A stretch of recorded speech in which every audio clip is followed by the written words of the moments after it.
برنامج شوێن پەنجە ئەم جارە باز لە یاری و تاوانی قومار دەکەین ئەو یاریەی کە هەمووان تێدا دۆڕاون تەنها خاوەنەکەی تێدا براوەیە بۆ یەکەم جاریشە لە بەرنامەی شوێن پەنجە باز لە هەوڵەکانی کابینەی حکوومەتی هەرێمی کوردستان دەکەین کە بۆتە هۆکاری سنوردارکردن و کەمکردنەوەی ئەم تاوانە لە هەرێمی کوردستان بە تایبەت لەو ناوچانە ژێر دەسەڵاتی حکوومەتی هەرێمی کوردستان ئەم تاوانە بە شێوەیەکی بەرچاو بنبڕ و سنووردار کراوە. لەم بەرنامەیە باز لە یاری قومار دەکەین و هاوکات بزانین چێن ئەوانەی ئەم یاریانە دێنە ناو هەرێمی کوردستان هاوکاتیش چۆن دەست بەسەر کەلوپەلەکان دادەجرێت و تۆمەتباران دەژیر دەکرێن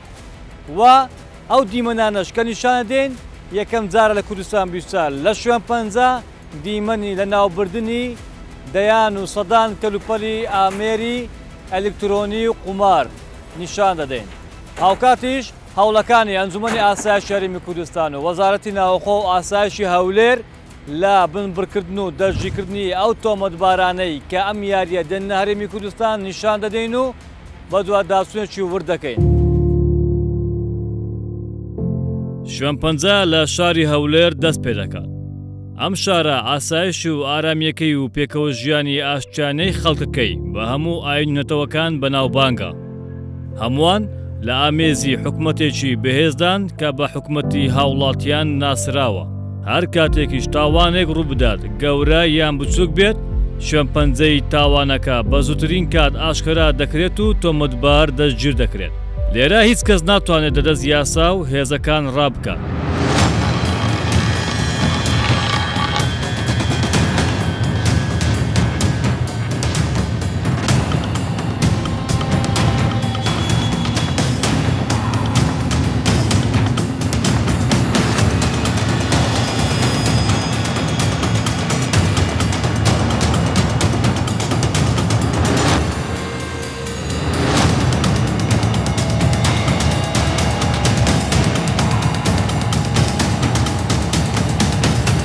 سەرەتاش بە چیرۆکی ئافرەتێک دەست پێ دەکەین کە دوای 6 مانگ لە هاوسەرگیری بۆی دەردەکەوێت هاوسەرەکەی قوماربازە و داوای کاری نەشیاوی لێ دەکات تا قەرز بۆ قومارەکەی بکات کە تێیدا دۆڕاوە.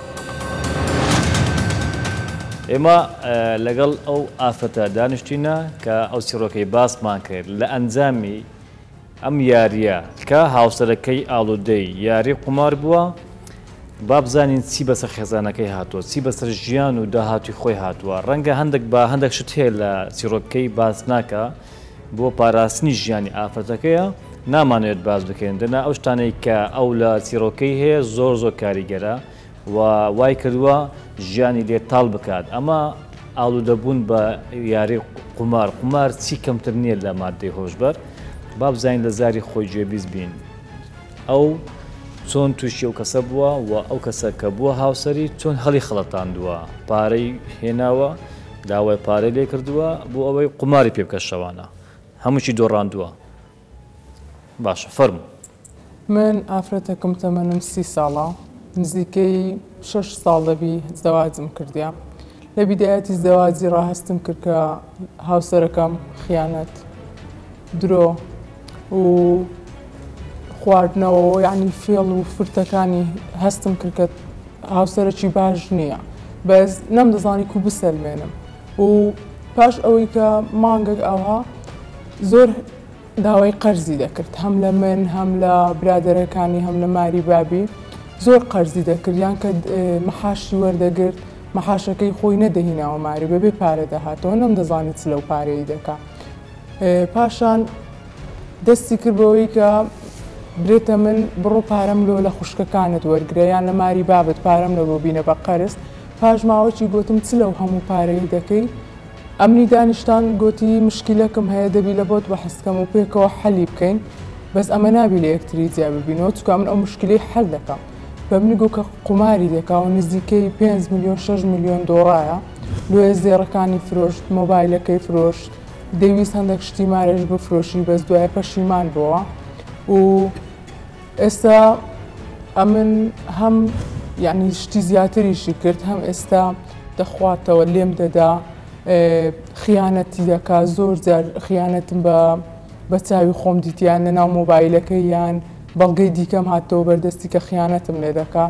و سەرڕای ئەوەش ئێستا نزیکەی 20 دەفتەر 22 دەفتەر قەردارە لەبەر قوماری بەوەی هەستم پێکرد داوای قەرزی لێم کرد گوتی بڕۆ لە خوشکەکەت قەرزم لۆ بکە و پاش 2-3 ڕۆژی پارەکەی هیناوە پارەکەش مەبلەغێکی زۆر بوو کە لە دەستمان نەبوو نزیکەی 800,000 ملیۆنێک بوو کە هینایەوە گوتی پاش 2-3 ڕۆژی گوتی لە برادەرشکە قەردم کردیا بڕۆ لە خوشکەکەت ببەوە دوایی بزدەبت پاش ئەو ماوەی زێڕەکەی فرۆشت ئەو کات ئەمنی دانیشتان پێی گوتم کە ئەو پارەیە هەمووی لەو قوماری بووە و دوایش دەستی بەوەی کرد کە بە سەرخۆشی بێتەوە مارێ یان دەستی بەوەی کرد لەسەرەوەی کە قوماری دێدۆڕاند یان ئەو شتەی داینابوولۆی بێ نەدەهات لە منی دەدا یەکەم جار شکایەتم لێ کرد تقریبا مانگەک 2 مانگ لە قومارکردن دوور کەتەوە بەس کە زانی ئەمن شکایەتەکەم جێڕایتەوە و لە بندستی یاسا هاتە دەرێ دەستی بە قومارکردنەوەی کرد دوحای دەکەم ئەو شتەی هاتە ماری من نەستە ناو هیچ مارەشکە و هیچ حایلشکە لەبەرەوەی نەو حەق شیرازەی خێزانی تێک دەدا ئەگەر حایلەی هەردوو لای کچەکە و ئیکوڕەکەش بێن چاچی بکەن چاک نابتەوە بە هیچ نەوەچی قومار ئەوەندە شتێکی پیسە ئەوەندە شتێکی زەقە کە بە شیرازەی عایلەکەت دەکەوی نەو حەچی ئەو هاوێرانی دەکات زوو چاک نابتەوە ئاسان چاک نابتەوە شتێکی گرنگتر ئەوەیە کە ئێستا حکوومەت مەسەلەن ئەو کەسانە دەستگیر دەکە کە قوماری بڵاو دەکەنەوە یان ئەو شوێنانەدا دەخە کە قوماری لێ دەکەن حتمەنەوە جێی دەستخۆشی و شتێکی گرنگە لە ناو کۆمەڵگای هەبێت ئێری دەچینە بەڕێبەرایەتی ئاسایشی هەولێر لێرە تیمەکان لە لێکۆڵنەوەدان و زانیاری گرنگیان لایە سەبارەت بە شوێنی قومارخانەکان و هێنانی ژمارەیەکی زۆر لە قومار لە ڕێگەی قاچاق لە سنووری شاری سلێمانی و وڵاتی ئێران ئامانجەکانیان دیاری دەکەن لە دەوروبەری شاری هەولێر لە ڕێگای هەولێر کۆیە و سنووری کەسنەزان و ناو باغەکان هێزەکان ئامادە دەبن بۆ ئەنجامدانی ئۆپەراسیۆن ئەو ئۆپەراسیۆنانە لە ماوەی چەند هەفتەیەک بەردەوام دەبێت لە درەنگانی شەو لە کاتژمێر 0 جوولە دەکەن و ئەو شوێنانە دیار دەکەن کە ئامانجیانە وە قومارخانە یان کۆگای قومار کە ئامادەکراون بۆ بەکارهێنان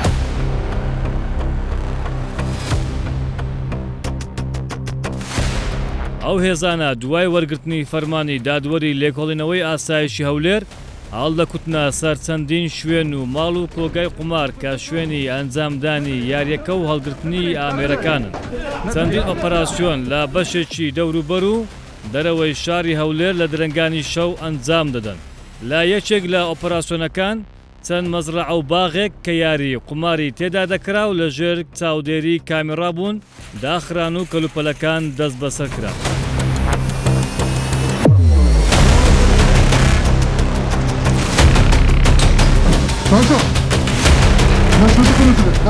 حکوومەت پێداگیرە لە داخستنی قومارخانەکان و دەستگیرکردنی قومارچیەکان چونکە ئەو دیاردە و یاریە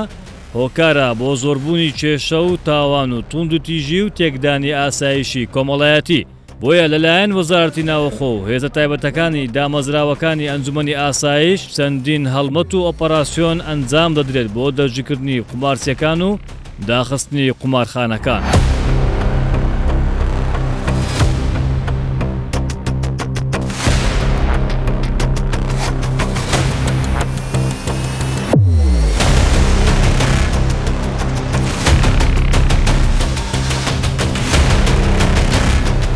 شەو پێش ئێستا لەلایەن هێزەکانی بەڕێوەبەرایەتی ئاسایشی هەولێر دەستگیر کرام لە ماڵەکەی خۆم لەگە ڕەچی عەرەبان بە تۆمەتی هەندێک مێزی قمار و پرێسێکی زێڕینگری و لیرەی کەپسی لیرە و دوو پارچە گۆزەی کۆن و هەندێک جیوەی ڕەساسی و تۆزێک بەرد و شتی گران بەهای دیکە و ئێستا من لە بەڕێوەبەرایەتی ئاسایشی هەولێرم. کاتی جەماعەتی بەڕێوەبەرایەتی ئاسایش هاتن یەکەم جار ماڵەکەیان تەفتیش کرد لە ژوورێکی پشتەوە غرفەیەک زنجیرمی لێدرا بوو مێز و شتەکەی قومار لەوێن دەرێ بوو. دواتر ئەو دوو پارچە گۆزەیە کە وەکو ئاستەوارە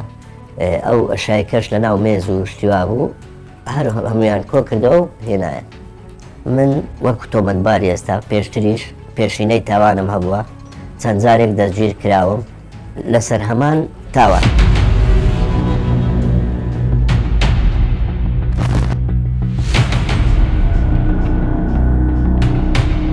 قمار لە زۆربەی وڵاتانی جیهان بە تەواوەتی قەدەغەیە و ڕەتکراوەتەوە. لە هەندێک وڵات ئەو یاریە بنبڕ نابێت. یەکێک لە وڵاتانەش عێراقا کە سزاکەی لە ساڵێک زیندانی کەمترە و بڕەپارەیەکی کەمیش پێبژاردنە بۆ تۆمەتباران. لە هەرێمی کوردستانیش ئەو یاریە قەدەغەیە.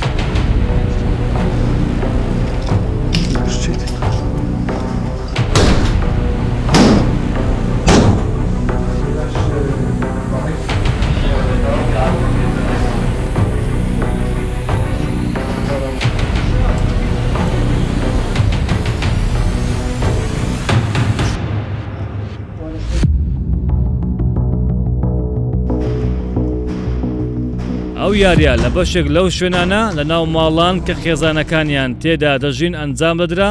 تا شوێن پێی ئەو تاوانەی تێدا بزر بێت. بەڵام وردی و بەهێزی ئەو تیم و هێزە تایبەتانە بۆ هۆکاری دۆزینەوەی ئاشکراکردنی ئەو قومارخانە و قومارچیانە.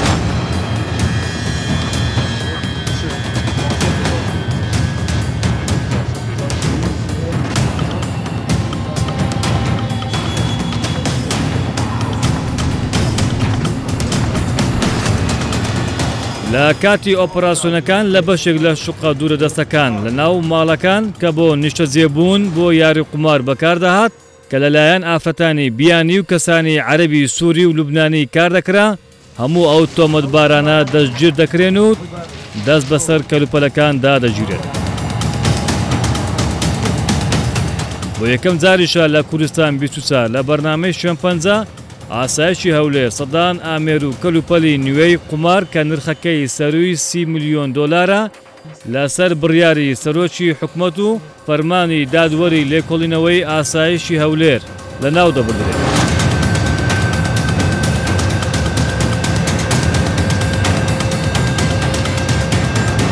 یاری قومار کە تاوانێکی قێزەونە زۆر جار دەبێتە هۆی کاریگەری خراپ لەسەر شیرازەی خێزان کۆمەلگا زۆر جار وای کردووە چەندین خێزان لێک بترازێ و ئەوانەی یاری قومار ئەنجام بدەن دەدۆڕێن تووشی تاوانی دیکەی زۆرا و زۆر دەبن. هاوکاتیش دەمانەوێت بزانین لە بڕێبەرایەتی توندتیژی ئافرەتان کە لە جاران بەهۆی زۆری کەیس و کێشەی کۆمەڵایەتی بەهۆی قومار زۆر جار کێشە دەکەوتە نێوان هاوسەرەکان منداڵەکان دادەبران و خێزانەکان لێک دەترازان. با بزانین لەگەڵ ئەو هەوڵانی حکوومەتی هەرێمی کوردستان ئەم کێشەیە ئەم قومارە کاریگەری کەمتر بۆتە هۆکاری ئەوەی کە ئەم کێشەیە کەمتر بێتەوە. دوای ئۆپەراسیۆنی هێزەکانی ئەنجومەنی ئاسایش و ئاسایشی هەولێر ئەو تاوانە کەم دەبێتەوە بە شێوەیەک کە بەڕێوەبەری بەرەنگاربوونەوەی توندوتیژی خێزانی هەولێر کاریگەریەکان باز دەکات. هەر لەگە دەستپێکی کابینەی نوێمی حکوومەتی هەرێمی کوردستان بەڕێبەراتی ئاسایشی هەولێر و ئەنجومەنی ئاسایشی هەرێمی کوردستان بەڕاستی کاریگەریەکی یەکجار باشی هەبووە توانیتی شتێکی زۆر گەورە بکە لە داخستنی ئەو شوێنانەی کە ئەو جۆرە کارانەیان لێکرێ و دەستگیرکردنی ئەو تۆمەتبارانەی کە بۆ کارانە هەڵەستن. خۆشبەختانە وەکو هەولێر باسکەین بەڕێبەراتی ئاسایشی هەولێر توانیتی زۆربەی زۆری ئەو قومارخانانە دابخات کە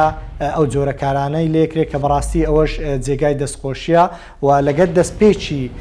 کابینەی نوێمی حکوومەتی هەرێمی کوردستان زۆربەی لایەنە پەیوەنددارەکان بەڕێوەبەراتی ئاسایشی هەولێر بەڕێوەبەراتی پۆلیسی پارێزگای هەولێر و بەڕێوەبەراتی بەرەنگاربوونەوەی تونتیژی ئافرەتان و خێزان وەکو یەک تیم ئیشەکەن بۆ ئەوەی ئەو دیاردێ و ئەو حاڵەتەی کە هەیە ڕۆژ بەڕۆژ بەرەو کەمبوونەوە و لە ناوبردن ببن.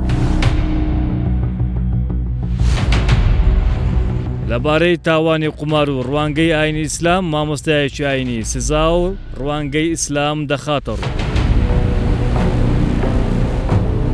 تاوانی قوماریەکێکە لە تاوانە گەورەکان کە خودای رب العالمین حرامی کردووە لەسەر ئێمە ئیمانداران بە نەسی قورئانی پیرۆز. خوای گەورە لە قورئانی پیرۆزدا دەفەرموێ إنما الخمر والميسر والأنصاب والأزلام رجس من عمل الشيطان فاجتنبوه. ئەفەرمووی ئاگادار بن ئارەق خواردنەوە و پاشان لە دوای ئارەق ناوی قمار دەهێنێ. خوای رب العالمین دەفەرموێ قمار بتپەرستی ئەو کردەوانە لە کردەوەی شەیطانن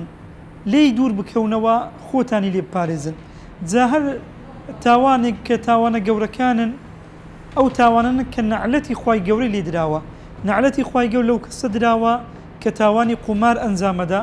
و ئەو کەسەی کەوە ڕێخۆشکەرە لەوەی خەڵک قماری بکاتن لە شوێنەکەی شوێنێک کافتریایەک شوێنێک تایبەت بە قمار دەکات و نەعلەتی خوا لەو کەسەش دراوە. ئەو کەسەی کەوە بەشداری دەکاتن لەو تاوانە لەگەڵیان ئەویش نەعلەتی خوای گەورە لێ دراوە.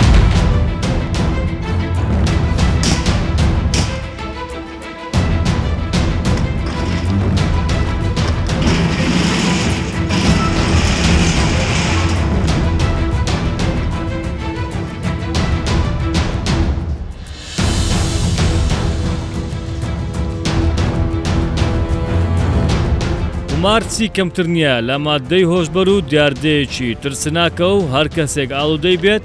ژیانی دادەڕمێت و هەموو شت و کەسێکیش دەدەست دەدات. لەم یاریە هەمووان تێدا دۆڕاون تەنها خاوەنەکەی تێدا براوەیە.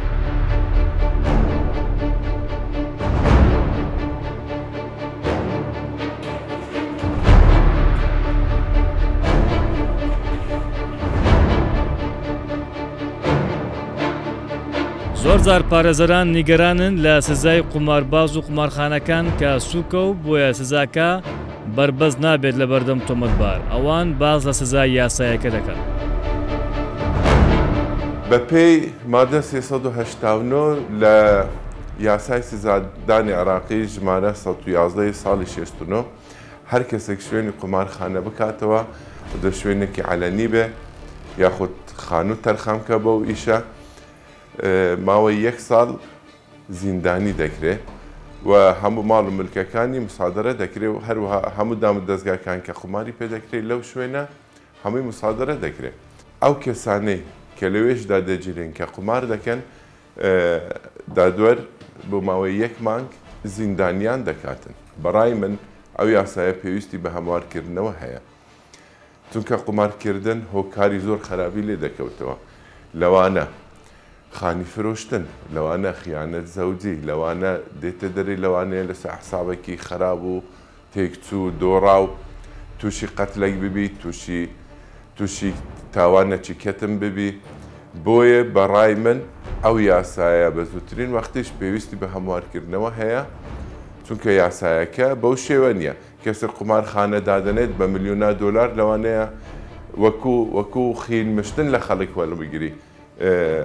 یاسایەکە دەلێت زیندانیەکە 1 ساڵە لەگە مسادرەکردنی ئەو شتانەی لەوەیە.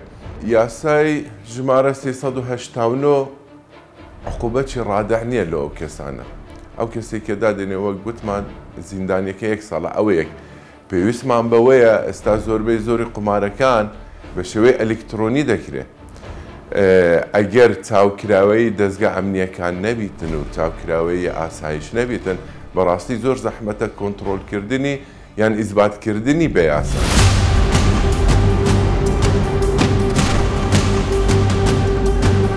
دوای ئەم هەڵمەت و ئۆپەراسیۆنانە هێزەکانی بەڕێوەبەرایەتی ئاسایشی هەولێر بە سەدان ئامێری جیاواز و یاری ئەلکترۆنی لە قمار دەستی بەسەردا دەگرن تەواوی دەستگیرکردنی ئەم ئامێر و کەلوپەلانە نیشان دەدەین و ئەوەش دەردەخێن بە سەدان کەلوپەلی ئامێری ئەلکترۆنی قومار کە دەستگیرکراون چیان بەسەر دێت.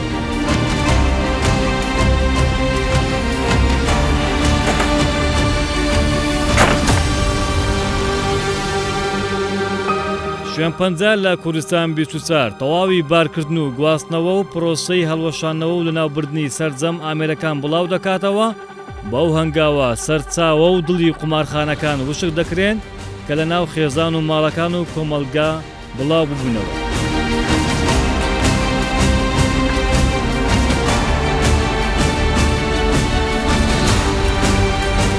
ئێرە گۆڕستانی بە کۆمەڵی ئەو ئامێرانەیە کە ئامێری قوماری پێدەگوترێت کە ناوی جیازیای هەیە. دوای ئەوەی لە چەند هەڵمەتێک و چەند ئۆپەراسیۆنێکی هێزەکانی ئاسایشی هەولێر دەستیان گرت بەسەر سەدان کەلوپەلی ئامێری قومار کە ئەم ئامێرانە ماڵی سەدان خەڵکیان وێران کردووە، سەدان خێزانیان شیرازە هەڵوەشاندۆتەوە و لە ناویان بردوون و قۆڵی سەدان کەسیان بڕیوە. ئەم ئامێرانە لەلایەن هێزەکانی ئاسایشی هەولێر بۆ یەکەم جار بەم شێوەیە بە کۆمەڵ لە گۆڕ دەنرێن، لە ناو دەبرێن جارێکی دیکە بۆ ئەوەی ئەم ئامێرانە نێتەوە ناو کۆمەلگا و هیچ کەسێک لە قوماربازەکان ئەوانەی کە خاوەن قومارخانەکانن نەتوانن سوود لەو ئامێرانە وەربگرن بۆ ئەوەی جارێکی دیکە بیان هینە ناو کۆمەلگە و زیان بە کۆمەڵ و کۆمەلگا بگەینن. ئەمڕۆ لێرە هێزەکانی ئاسایشی هەولێر، تیمەکانی ئاسایشی هەولێر ئەم ئامێرانیان هەموو دوای ئەوەی دەستیان بەسەر هەمووی داگر لە ماوەی ڕابردوو تا ئەم ماوەیەش ئەمڕۆ بڕیادرا لەسەر فەرمانی دادوەری لێکۆڵینەوەی ئاسایشی هەولێر و بەڕێبەرایەتی ئاسایشی هەولێر بڕیاردرا بە لەناوبردنیان ئیدی تەواو. ئەم بڕیارەش بەردەوامی دەبێت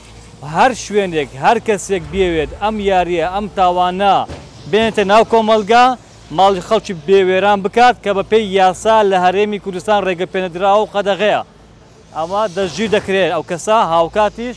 ئامێرەکان بەم شێوەیە لە ناو دەبردرێن. ئەگەر تەمەشا بکەین ئەمە